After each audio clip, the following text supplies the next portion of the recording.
si impegnino in prima linea per combattere la violenza di genere. Allora diamo un caloroso benvenuto al Presidente della Regione Liguria Marco Bucci.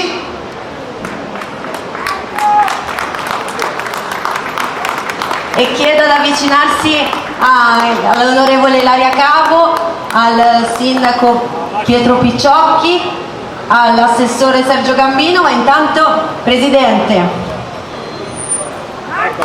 un applauso per Marco Bucci.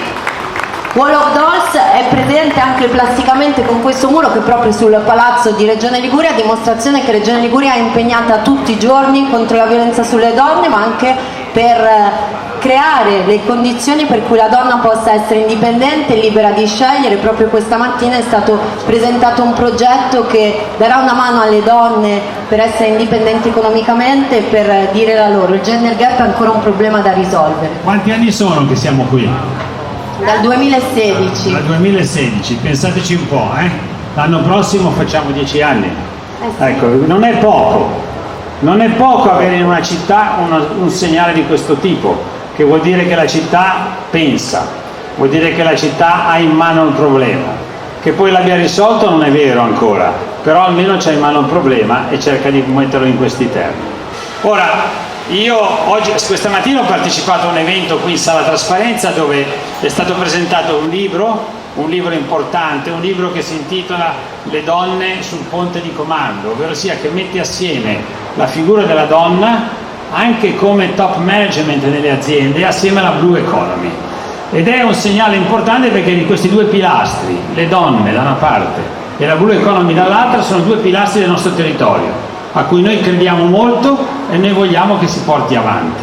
Quindi è un'occasione ottima per dare un segnale a tutta l'Italia che noi vogliamo che anche in un'industria tradizionale come quella della Blue Economy, dello shipping, dei porti eccetera, ci sia una presenza fondamentale delle donne, e questo per noi è un valore enorme che porteremo avanti in futuro, da oggi in poi. C'è però un altro discorso importante, perché vedete, noi come amministrazione pubblica possiamo essere orgogliosi che tra dirigenti e direttori, sia nel Comune che nella Regione Liguria, abbiamo più del 60% che sono donne.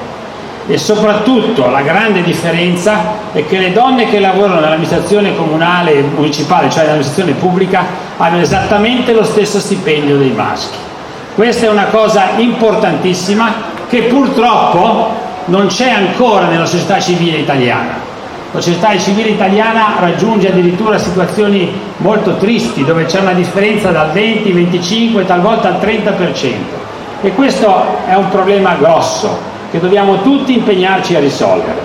Perché dobbiamo risolverlo? Prima di tutto perché ovviamente c'è un discorso di parità, c'è un discorso di valore nell'essere diversi. Sapete che la diversità aggiunge valore e quindi crea un sistema, se mettiamo assieme le persone che sono differenti, che ha molto più valore di quello normale.